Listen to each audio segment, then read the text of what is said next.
जय हिंद students, we are starting today a new chapter and topic is your machine age and industrial development. The topic is your the machine age industrial development chapter number 12 and video part number 1. तो machine as के बारे में हम discuss करेंगे इन this video में, in this chapter में। तो machine as यानी कि अगर हम स्टार्ट करते हैं फ्रॉम अर्ली टाइम से लेकर के एट द प्रेजेंट टाइम यानी मॉडर्न टाइम तक हम अगर डिस्कस करें तो हमारे साइंटिस्ट के द्वारा a number of inventions took place, बहुत सारे हमारे आविष्कार हुए हैं। और अर्ली मैन से स्टार्टिंग से हम इसकी शुरुआत करेंगे। अर्ली मैन यानी कि जो हमारा आदि मानव था, जिसके बारे में आप लोगों ने प्रीवियस क्लासेस में पढ़ चुके हैं इसके बारे में, अर्ली मैन के बारे में कि अर्ली मैन हमारा कैसी लाइफ को लीड करता था, कैसे वो उसका खान पान था, क्या वो किस प्रकार से अपने रहन सहन की लाइफ को सर्वाइवल करने के लिए क्या वो एफर्ट करता था। तो इसके बारे में हम जानेंगे। तो हमारा जो मेजर टॉपिक है मशीन एज के बारे में हम डिस्कस करेंगे। तो हम स्टार्टिंग करते हैं अर्ली मैन से। अर्ली मैन जो कि हमारा आदि मानव था, जो कि उसको रहने की, खाने पीने की उसको इतनी ज़्यादा नॉलेज ज्ञान नहीं था, लेकिन धीरे धीरे जैसे जैसे समय जो टाइम हमारा पास होता चला गया उसको बहुत सारी नॉलेज उसको ज्ञात होती चली गई। तो अर्ली मैन जो कि हमारा आदि मानव के नाम से जाना जाता था, तो अपना पेट भरने के लिए वो क्या करता था, आदि मानव अपना पेट भरने के लिए जो फॉरेस्ट से जो भी चीज़ें मिलती थी, जैसे फॉरेस्ट से हमारे फ्रूट्स हो गए और इसके अलावा जो हंटिंग करना, ये उसका मेन कार्य था। तो this is our early man कि हमारे इस चैप्टर की शुरुआत मानते हैं हम अर्ली मैन से लेते हैं, क्योंकि हमारा आधुनिक जीवन से लेकर के अब तक का जो भी हमारा वर्तमान समय है इसके बारे में हमें जानना है। अबाउट ऑफ कितनी इन्वेंशन, कितनी डिस्कवरी हुई। तो ये हमारा अर्ली मैन था, आदि मानव था, जिसने अपने पेट भरने के लिए बहुत सारी चीज़ों उनको उसने डेवलप किया। यानी कि अर्ली मैन के द्वारा जो टूल्स जो डेवलप किए गए, तो शुरुआत हमारी यहीं से मानी जाती है, क्योंकि टूल्स ऐसे यंत्र थे जिससे वो जो एनिमल्स को हंटिंग करने के लिए और एनिमल से बचने के लिए, अपनी प्रोटेक्शन के लिए बहुत सारे टूल्स उसने बनाए थे, जो कि हमारे टूल्स जैसे कि हमारे स्टोन के द्वारा बनाए गए थे। एक्सेस होती थी, कुल्हाड़ी होती थी, इससे चीरने फाड़ने का कार्य हमारा आदि मानव करता था। और इसके अलावा जो वाइल्ड एनिमल्स होते थे, जंगली जानवर होते थे, उनसे बचने के लिए वह बहुत सारे जो टूल्स थे उनका इस्तेमाल करता था। तो अर्ली मैन की लाइफ फुल जो थी पूरी डिफ़िकल्टी से भरी हुई थी, पूरी कठिनाइयों से भरी हुई थी। तो अर्ली मैन ने सबसे पहले डेवलप किया टूल्स का, यानी कि जो यंत्र, जो इंस्ट्रूमेंट जो टूल्स यानी कि जो चीज़ें वो अपने उपयोग में लाता था। जैसे हंटिंग के लिए उसने हमारे नुकीले पत्थर बनाए। तो पत्थर से क्या करता था, वो जो एनिमल्स होते थे उन पर वार करता था, और इस प्रकार से उनका हंटिंग करने के बाद जो है उनका शिकार करके वो उससे कच्चे मांस को खाता था, जिसको हम स्टोन एज के नाम से भी जानते हैं। ये हमारा पैलियोलिथिक पीरियड की बात है, यानी कि हमारा जिसको हम स्टार्टिंग का जो लाइफ कहते हैं, जिसको हम पैलियोलिथिक पीरियड के नाम से तो जानते हैं। तो अर्ली मैन की जो लाइफ थी, लीड जो थी, वो बहुत ज़्यादा डिफ़िकल्टी से भरी हुई थी। तो इस प्रकार से अपने जो टूल्स था वो प्रिपेयर करता था, क्योंकि उसके टूल्स प्रिपेयर करने के जो सोर्स थे, साधन थे, वो केवल हाथ ही थे, हाथ से वही बनाता था। और जो जैसे अर्ली मैन ने जब डिस्कवरी की ऑफ द फायर, जैसे आग की खोज ने एक नया invention in the history of the early man की, जो अर्ली मैन की, आदि मानव की जो हिस्ट्री थी उसमें एक नया इतिहास जोड़ दिया, जिससे उसकी बहुत सारी समस्याएं दूर होगी। नंबर 1 तो डिस्कवरी ऑफ द फायर, जो मनुष्य की डिस्कवरी से, आग से जो खोज हुई उससे नंबर 1 तो जो मांस वो कच्चा खाता था, उस मांस को वह पकाकर खाना शुरू कर दिया। और दूसरी चीज़ वह जो रात के समय ठंड होती थी, अधिक ठंड में उससे अपनी बचने के लिए, ठंड से बचने के लिए हीट की आवश्यकता होती थी, तो आग जला करके रात्रि के समय में व्यतीत करते थे। और तीसरी चीज़ फायर से इसकी जो वाइल्ड एनिमल्स होते थे वो उनके पास नहीं आते थे। तो डिस्कवरी ऑफ फायर एक tremendous changes in the history of early man की लाइफ में बहुत बड़ा परिवर्तन लाया। तो हंटिंग गैदरिंग जो था इसका मेजर ऑक्यूपेशन था, व्यवसाय था। विद दीज टूल्स, इनकी टूल्स की मदद से ये हंटर गैदरिंग का कार्य करते थे। तो रहने के लिए इनके जो मेजर स्थान थे, रॉक्स थी और इसके अलावा केव थी, गुफाएं थी, उनमें रहकर वो अपनी लाइफ को लीड करता था। तो पॉलिथिक पीरियड जो हमारा था, जिन्हें हम पूरा पाषाण काल के नाम से जानते हैं, तो near about to 2500 started a few years, लगभग 25,000 वर्ष पहले या 2.5 लाख वर्ष पहले जो था, early man use to chipped stone tools, यानी कि जो नुकीले तरह की जो स्टोन होते थे, पत्थर होते थे, उनको यूज करता था। And man was a Hunter, fisherman and collector, यानी कि मनुष्य मछलियाँ पकड़ करके यानी हंटिंग करके, शिकार करके अपना पेट भरता था। और इसके अलावा had a nomadic life, first use to fire, यानी कि जैसे वो उसने आग की खोज की, उसके लाइफ में एक बड़ा परिवर्तन आया। और इससे पहले वो पूरी जो लाइफ होती थी उसकी, वो एक नोमैडिक लाइफ को लीड करता था। तो स्टूडेंट, हमारा जो टॉपिक है जो स्टार्ट होता है, इसके बारे में हम स्टार्ट करने वाले हैं। यानी कि हमारा मेजर टॉपिक जो तो स्टार्ट होता है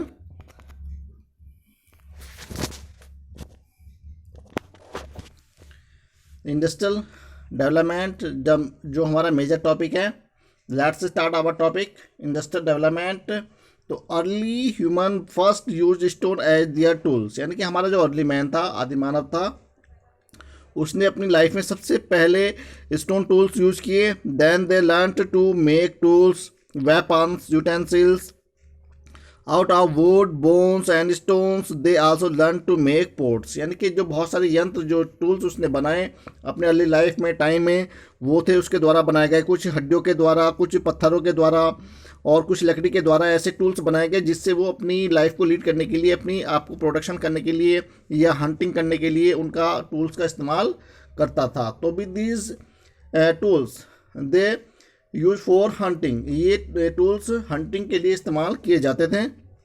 सून दे डिस्कवर्ड मेटल्स, इसके अलावा धीरे धीरे उन्होंने मेटल्स की भी खोज कर ली। First they discovered copper, first metal जो उसने यूज़ किया या खोज की वो था हमारा कॉपर, यानी कि जिसको हम तांबे के नाम से जाना जाता है। Now instead of stone and bones, और इसके बाद वह उन यंत्र का भी यूज़ करता था जो टूल्स उसने बनाए थे, स्टोन्स और बोन्स। अब उनके स्थान पर, स्टोन्स के और बोन्स के स्थान पर अब कॉपर के द्वारा बनाए गए जो टूल्स थे उनका इस्तेमाल करने लगा। And over the years people began to use tin, इसके अलावा जैसे जैसे समय पास होता चला गया, इसके बाद टीन के द्वारा बनाए गए टूल्स भी यूज़ किए। They made tools of bronze, इसके अलावा उसने ब्राउन्स के बनाए हुए टूल्स का भी इस्तेमाल किया। And early human found that iron was much stronger than other metals, इसके बाद मनुष्य ने जब आयरन की खोज की तो आयरन जो था उसका बहुत ज़्यादा यूज़फुल और सबसे ज़्यादा मजबूत मेटल में माना जाता था। तो इसलिए उसने स्ट्रॉन्गेस्ट मेटल था, तो इसके बाद उसने आयरन की डिस्कवरी के बाद आयरन के टूल भी बनाए। तो अर्ली मैन ने जो आयरन की डिस्कवरी करने के बाद आयरन के टूल भी बनाए जो कि सबसे एक स्ट्रॉन्गर मेटल में माना जाता था। तो इसकी हेल्प से वो हंटिंग का कार्य और जो कठिन हार्ड चीज़ें होती हैं उनको काटने के लिए आयरन का इस्तेमाल करने लगा। तो ये मेटल थे हमारे जो अर्ली मैन के द्वारा यूज़ किए गए। And they had been using, so they made weapons, axes, plough, solves, etcetera of iron. ये सब चीज़ें आयरन के यानी कि लोहे के द्वारा बनाए जाते थे जो वेपन्स ये यूज़ करता था, जिससे हमारे खेती बाड़ी करने का जो प्लो होता था, हल होता था, उसका भी इसने इसी मेटल से बनाया, आयरन से। एंड सोवेल्स होती थी, वेपन जो भी एक्सेस होती थी, कुल्हाड़ी होती थी, जो भी काटने के अर्थ यंत्र जो टूल्स उसने बनाए। With the help of this tools early man ने हमारा जो लाइफ थी वो इसको ईजी कर दिया, आसान कर दिया। हमारे जो अर्ली मैन की जो लाइफ थी वो बहुत ज़्यादा आसान हो गई। And they use to these tools for farming, इन यंत्र के माध्यम से, इन टूल्स के माध्यम से उसने खेती बाड़ी शुरू कर दी और फार्मिंग ने एक नया अध्याय और अर्ली मैन की लाइफ में जोड़ दिया। तो अर्ली मैन जो था अब जो डिपेंड रहता था वो अब ज़्यादातर हंटिंग पर डिपेंड नहीं रहता था।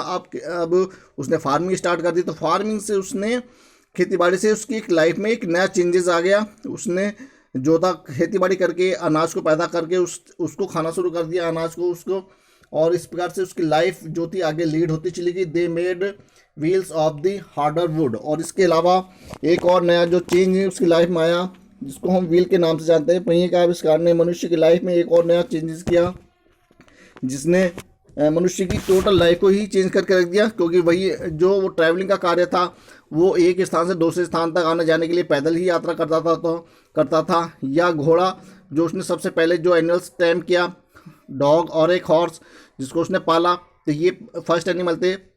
इसके बाद व्हील की आविष्कार से, व्हील की इन्वेंशन से मनुष्य की जो यात्रा थी वो जो लॉन्ग डिस्टेंस की करता था और सामान लाने ले जाने के लिए, कैरी करने के लिए जो गुड्स की आवश्यकता लाने ले जाने के लिए होती थी, अब वो with the help of the bullock cart जो गाड़ी उसने बनाई, इसको हम तांगा के नाम से भी जानते हैं। तो ये अचीवमेंट रहा हमारा अर्ली मैन का कि उसने पहिए के आविष्कार ने एक नई क्रांति और ला दी in the revolution. This is the revolution of the neolithic period. ये हमारे नवपाषाण काल की सबसे बड़ी उपलब्धि मानेगी। तो धीरे धीरे gradually the people became skilled Hunter, farmers, carpenter, etceteras and developed better tools. इसके अलावा जैसे जैसे धीरे धीरे समय आगे बढ़ता चला गया, मनुष्य बहुत ज़्यादा इंटेलिजेंट हो गया, स्किल्ड हो गया, उसने अपने कौशल को डेवलप कर लिया और उसने फार्मर तो बन ही गया था, खेती बाड़ी शुरू कर दी थी। और इसके अलावा कारपेंटर, बहुत सारे जो लाइफ के जो चीज़ें होती है, बनाने वाली चीज़ें, उसने बहुत सारी चीज़ें डेवलप कर ली थी। यानी कि जो कार्य थे समाज के, सोसाइटी के, उनके अपने वो उन्होंने अपने हाथ से बनाने शुरू कर दिए थे। तो ये सब अचीवमेंट रहा हमारा अर्ली मैन का। And developed better tools. और धीरे धीरे करके उसने अपनी लाइफ में और बेटर से बेहतर यंत्र, टूल्स उसने बनाए, जिससे वो अपनी लाइफ को ईजी बनाता था। Progress in human being, knowledge never stop. और peoples wanted to lead a comfortable life, new ideas and new thoughts came to their mind. यानी कि जैसे जैसे समय हमारा आगे बढ़ता चला गया, हमारे मनुष्य ने एक जगह नहीं रुका, उसने अपने ज्ञान को और एक्सटेंड किया, आगे बढ़ता चला गया और उसने बहुत सारी डिस्कवरी खोज की। People wanted to lead comfortable, यानी कि जैसे हम लोग अपनी लाइफ को और आसान से आसान बनाना चाहते हैं, सेम उसी वे में हमारा अर्ली मैन ने जो था अपनी लाइफ को आसान बनाता चला गया और न्यू आइडियाज़, नए नए दिमाग, उसकी चीज़ें, विचार उसके दिमाग में आते चले गए और नई नई खोजें उसने की।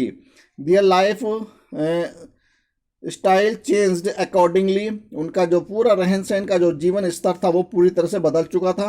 इन the course of making progress the steam engine was develop. धीरे धीरे जैसे हमारा टाइम आता चला गया, आगे बढ़ता चला गया, तो मनुष्य ने स्टीम इंजन का भी आविष्कार कर लिया, जिसको स्टीम इंजन जो कि भाप का इंजन कहते हैं, जिसका डेवलपमेंट जेम्स वाट के द्वारा किया गया।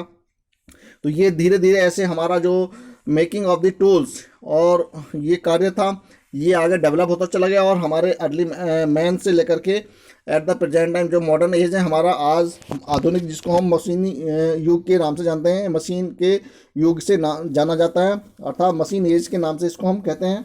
तो आज हमारी इतनी टेक्नोलॉजी डेवलप हो चुकी है कि हमारी जो कार्य हैं, बहुत कठिन से कठिन कार्य है, with the help of this machine की मदद से हम लोग करते हैं। और जिस कार्य को हमारे 100 वर्कर करते थे, अब उसको हमारी एक ही मशीन उसको कुछ ही घंटे में, कुछ ही क्षण में उसको कर इधर को रख देती है। तो this is the development of our machine, ये हमारा मशीन का डेवलपमेंट है। And they change the accordingly in the course of the making progress the steam engine was the develop. यानी स्टीम इंजन ने एक नई और क्रांति ला दी। यानी कि जो चीज़ें हमारी मशीन की हेल्प से होने लगी थी, बहुत सारी चीज़ें। And the machine is developed from the number of inventions and triggered to the industrial revolution। और जैसे हमारा इन मशीनों का आविष्कार हुआ, स्टीम इंजन का आविष्कार हुआ, उसने हमारी इंडस्ट्रियल में, हमारे उद्योग में एक नई क्रांति ला दी, एक नया आविष्कार हो गया। हमारे जो उद्योग थे, हमारी जो इंडस्ट्रियल थी, उद्योग थे, वो हमारी with the help of the machine की मदद से रन होने लगे। The use of fossil fuels, improvement the metallurgical process of the development of the electricity gave a new dimension to the human life। इसके बाद हमारी डिस्कवरी एक जगह नहीं रुकी, हमारी खोज जो कंटिन्यू बढ़ती चली गई और इलेक्ट्रिसिटी की खोज हो गई। और इलेक्ट्रिसिटी खोज से हमारी बहुत सारी चीज़ें, जो मशीनें थी, जो हमारी मेटलॉजिकल, जो हमारा धातु से संबंधित जो चीज़ें होती थी, वो सब हमारी with the help of the हमारी इलेक्ट्रिसिटी की मदद से चलने लगी। यानी कि इलेक्ट्रिसिटी ने, विद्युत ऊर्जा ने एक नया और आविष्कार जोड़ दिया हमारी लाइफ में। जो कि एट द प्रेजेंट टाइम हमारी जो लार्ज स्केल इंडस्ट्री होती हैं with the help of the electricity ये रन होती हैं। और इसके अलावा हमारे फॉसिल फ्यूल होते हैं, जो फॉसिल फ्यूल यानी कि जो हमारे जीवाश्म होते हैं, जैसे हमारे उसकी हेल्प से, जैसे पेट्रोलियम हो गए, हमारे ये डीजल हो गया, ये सब हमारे फॉसिल फ्यूल के द्वारा हम गेट करते हैं। और इससे हमारी बहुत सारी जो व्हीकल्स होती हैं वो रन होती हैं। और इसके अलावा हमारे बहुत सारे मिनरल्स हैं जो कि हम प्रीवियस क्लास में पढ़ चुके हैं, प्रीवियस चैप्टर में पढ़ चुके हैं, मिनरल्स जो कि हमारे लिए बहुत ज़्यादा यूज़फुल है और इससे हमारी इंडस्ट्रीज रन होती हैं। और इसके अलावा जो हमारा स्टीम इंजन था with the help of the coal की मदद से चलता था। तो इस प्रकार से हमारे जो ये इंडस्ट्रीज थी हमारी रन होती थी रन होती हैं। हमारी ये इलेक्ट्रिसिटी बहुत ज़्यादा मेजर इंपॉर्टेंट डिस्कवरी लेकर आई। तो this is the very new dimension to the human life. ये एक मनुष्य की लाइफ में एक नया परिवर्तन लेकर आई। These were these early man के द्वारा बनाए गए ये टूल्स थे, जो वेपन्स थे, जो टूल्स बनाए थे अर्ली मैन ने। हमारे जो एक्सेस होती थी या स्टोन होते थे उनको रब करके उनको नुकीला शार्पेंड बनाया जाता था। तो with the help of this tools they Hunt the animals. तो ऐसे हमारा जो समय है, ये टाइम, ये डेवलप होता चला गया। तो ये this is the early time से हम लोगों ने इसको स्टार्ट किया। तो अर्ली मैन से हमारा एक डिस्कवरी के रूप में इसको देखा जाता है, माना जाता है। तो ये अर्ली मैन की डिस्कवरी थी, ये टूल्स थे, वेपन्स थे जो अर्ली मैन ने हमारे बनाए थे। और इसके अलावा फायर की जो डिस्कवरी हुई, फायर की डिस्कवरी ने एक और नया अध्याय जोड़ा था, जिससे मनुष्य ने जो फ्लैश होता था, जो मीट होता था, उसको वह पकाकर खाना शुरू कर दिया। तो ये these all these achievement get our early man. तो जो with the help of the fire early man ने जो हमारे फ्लैश होता था, जो मांस होता था, जिसको वो पहले कच्चा मांस को खाता था, अब उसने उसको पका करके उसको भून करके खाना शुरू कर दिया था। Roasted the flesh and then eat. और इसको भून कर आग में जला करके तब इसको खाता था, तो इसको और भी अधिक टेस्टी लगा। तो इस प्रकार से हमारे अर्ली मैन की ये डिस्कवरी रही, ये उसकी अचीवमेंट रहे अर्ली मैन के। एंड हंटिंग जो उसका मेजर सोर्स था लाइफ को लीड करने का। और the major part of this early man का जो लिविंग का था वो नियर दी रिवर्स के आसपास रहते थे, या जो केव होती थी, गुफाएं होती थी, या रॉक्स होती थी, उनके आसपास ही इनके निवास होते थे। और मेजर पार्ट इनका जो था रिवर्स के पास ही रहते थे। रिवर्स क्योंकि एक वाटर का जो सोर्स होता था, साधन होता था इनका, जिसकी हेल्प से ये लोग ट्रैवल भी करते थे विद दी हैवी, जो बोट बनाते थे इनके माध्यम से, रिवर के माध्यम से एक स्थान को दूसरे स्थान को जाने के लिए ये रिवर का भी इस्तेमाल करते थे ट्रैवलिंग के रूप में। तो this is the life of early man, जो कि लीड की उसने, कैसी लाइफ को लीड करता था, रहता था। इन द प्रीवियस क्लासेस में आप लोगों ने पढ़ा है अबाउट ऑफ अर्ली मैन, उसकी डिस्कवरी के बारे में। तो दीज वर द टूल्स जो कि डिस्कवर किए गए बाय आवर अर्ली मैन के द्वारा, ए नंबर ऑफ टूल्स जो अर्ली मैन के द्वारा डिस्कवर किए गए। तो students, in this video we have discuss about of early man के बारे में हमने डिस्कस किया। दीज टूल्स, ये वेपन्स है, ये टूल्स हैं जो स्टोन के द्वारा उसने उसको तराश करके उनको शार्प किया है, तेज़ बनाया है, जो कि अर्ली मैन के द्वारा ही हमारे स्टोन, ये हमारे अर्ली मैन की स्टार्टिंग की डिस्कवरी थी। ये टूल्स जो वेपन्स इसके द्वारा बनाए गए हैं। तो इसके बाद हमारे बहुत सारे इन्वेंशन हमारी लाइफ में हुए हैं। तो students, in the next video में हम डिस्कस करेंगे अबाउट ऑफ मशीन एज के बारे में जानेंगे, मशीन एज के बारे में जानेंगे। तो student, thank you and have a nice day.